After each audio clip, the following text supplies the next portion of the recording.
창세기 6장 17절 18절 말씀. 17절 18절 말씀. 오늘 말씀은 하나님의 언약이라는 제목으로 묵상을 하겠습니다. 이 오늘 말씀은 어제의 말씀에 이어서 노아에게 주신 하나님의 계획에 대한 말씀입니다. 이 말씀에서 아주 중요한 단어가 들어 있습니다. 언약이라는 단어입니다. 이 언약이라고 하는 단어는 약속이라는 뜻입니다. 약속.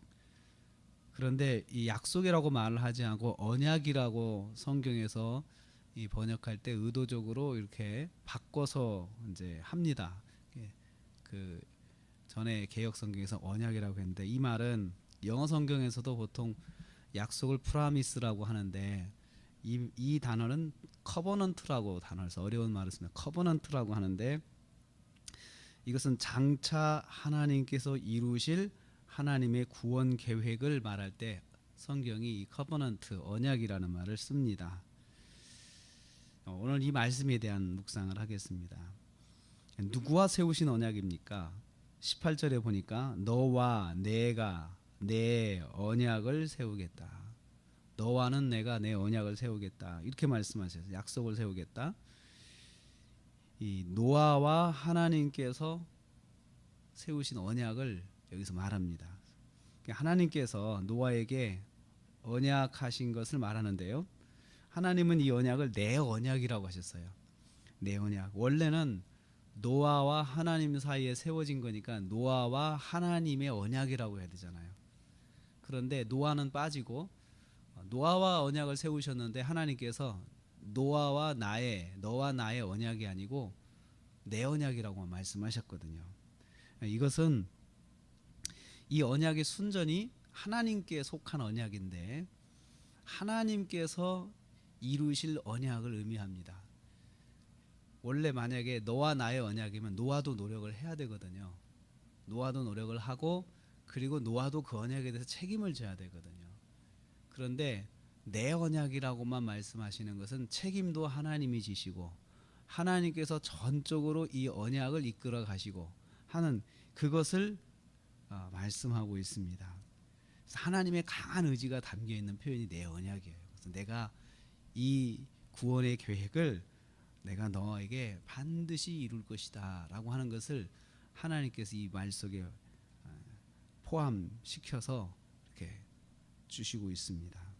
언약의 내용은 무엇입니까? 18절 후반부에 보니까 너는 내 아들들과 내 아내와 그 식구들과 함께 방주로 들어가고 방주로 들어가는 것이 언약의 내용입니다. 방주로 들어가는 것. 한마디로 방주로 들어간다는 게 구원을 받는다는 거잖아요. 구원을 받는다는 것이 언약의 내용입니다. 그래서 노아와 노아의 자녀들과 가족들은 구원을 받는다는 것이고 방주로 들어가서 살게 된다는 거예요. 죽음을 면하고 살게 된다. 그래서 이 노아가 방주로 들어간다고 하는 것은 구원을 말하고 구원의 언약이다라고 그렇게 말씀을 합니다. 그래서 노아와 그 가족들을 하나님께서 전적으로 구원하실 것이다라고 하는 약속을 하나님께서 노아에게 하신 것입니다. 그런 세 번째로 그 노아의 언약이 이 하나님의 언약이 어떤 상황에 실행이 될 것이냐 17절에 설명합니다. 홍수로 생명 있는 모든 육체가 멸절하고 죽는 상황 속에서 너와 너의 가족만큼은 거기에서 생명을 얻는 구원을 얻을 것이다. 이것이 하나님의 언약의 그 말씀입니다. 홍수를 통한 심판을 진행하실 것을 말씀하셨고 이 가운데 노아와 그의 가족만은 구원을 얻어 살 것이다 라고 약속하셨습니다. 이것이 왜 중요합니까? 실제로 이제 홍수가 일어나 보면 그 중요성을 알 수 있어요. 거기서는 다 살고자 했었죠. 사람들이 살려고 이제 그때 발버둥을 치는데 그렇다고 해서 사는 것이 아니었어요. 하나님께서 구원하시겠다고 약속하신 노아와 그 가정만 살았습니다. 지금은 무슨 일이 일어나지 않기 때문에 그 약속의 중요성을 그렇게 실감하지 못할 거예요. 그런데 하나님께서는 그 노아와 그의 가족들이 생명을 얻는 구원을 얻을 것이다 라고 그렇게 약속을 해 주셨습니다. 오늘 이 말씀에서 죽고 사는 그 생명을 주시는 문제는 하나님께서만이 하실 수 있는 약속입니다. 여러분, 누가 내가 너를 살려줄게 라고 약속을 하고 그걸 책임을 지겠습니까? 그것을 100% 책임질 수 있는 사람 누구겠습니까? 사람은 없습니다. 하나님께서 노아에게 이 생명구원의 약속을 하신 것이 이게 언약입니다. 그래서 성경에서는 최초로 언약이라는 단어를 여기서 사용하고 있고, 노아하고 그 약속이 처음, 이제 약속이라는 언어로 처음 맺어진 것이 이게 바로 노아와의 하나님의 언약이다라고 이야기를 합니다. 성경은 이 이후로부터 계속해서 언약이라는 단어로 성경이 쭉 진행이 돼서 예수님 오실 때까지 이 말이 유지가 됩니다. 그래서 성경을 구약, 신약, 약속의 책 하게 된 게 바로 여기서부터 시작되는 언약이라는 단어 때문에 그렇습니다. 그래서 구약은 오실 예수님에 대한 약속, 신약은 오신 예수님에 대한 약속의 말씀, 이렇게 기록하고 있죠.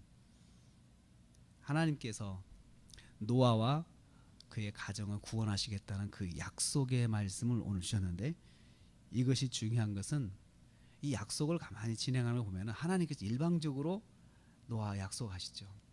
구원의 약속은 그래서 은혜라고 이야기를 합니다. 노아가 나를 좀 앞으로 그런 일이 있으면 살려주십시오 요청한 것도 아니고, 하나님께서 모든 역사를 주관하신 하나님께서 그 장래 일어날 일들을 아시기 때문에 그 아시는 가운데 노아와 그의 가정에게만 일방적으로 그 은혜를 주신 거예요. 그래서 구원의 은혜는 이것은 순전히 하나님의 일방적인 은혜입니다. 그래서 구원은 능동이 아니고 수동입니다. 성경에서 구원만큼은 항상 수동태예요. 내가 받는 것이지 내가 취하는 게 아니거든요. 그래서 하나님께서 이 언약을 주신 과정을 보면 이건 정말 일방적인 은혜구나라는 것을 생각할 수가 있습니다. 그래서 하나님께서 내 언약이다 하신 거예요. 하나님께서 계획하시고 하나님께서 진행하시고 책임도 하나님이 지시는 거죠. 그게 하나님의 언약입니다. 그래서 우리는 여기서 기억할 것은 우리의 구원의 약속도 마찬가지예요. 하나님께서 세우신 것이고 하나님께서 우리에게 주신 것이기 때문에 그 하나님께서 일방적으로 진행하신 하나님의 구원의 약속은 반드시 하나님께서 이루신다는 거예요. 그래서 이것만큼은 우리는 항상 구원을 생각할 때마다 은혜다, 은혜다, 순전히 은혜다, 이거밖에 할 말이 없습니다. 그래서 오늘 노아가 우리에게 주시는, 노아를 통해 주시는 말씀이 그것입니다. 약속의, 구원의 약속은 은혜다, 순전히 은혜다. 은혜라고 하는 사실, 이것을 우리에게 말씀하고 있습니다. 그렇습니다. 오늘 우리가 하루를 시작하는 것은 구원의 약속의 말씀이 있기 때문에 우리가 그것을 믿고 또 주님 전에 나와서 기도하고 또 하루를 시작합니다. 우리가 하루를 시작하면서 하나님의 구원의 약속은 은혜로 내게 주신 것이다 라고 생각하시고, 이 은혜라고 하는 단어를 잊지 마시기를 바랍니다. 내가 오늘도 은혜로 산다, 내가 은혜 안에 있다, 그러면 우리가 어떤 연약한 것이 있다 그러면 하나님께 빨리 나갈 수가 있어요. 왜냐하면 우리가 은혜로 하나님 앞에 나갈 수가 있거든요. 은혜로 받은 거거든요. 그러니까 끝까지 은혜를 구할 수가 있어요. 하나님, 저를 좀 불쌍히 주십시오. 제가 자격은 없지만 제가 주님 의지합니다. 이렇게 나갈 수가 있는 것이죠. 그래서 오늘 하루를 저와 여러분이 은혜 가운데 산다는 걸 기억하시고, 은혜 속에서 강하고 은혜 속에서 승리하시는 저와 여러분 되시기를 주님의 이름으로 축복합니다.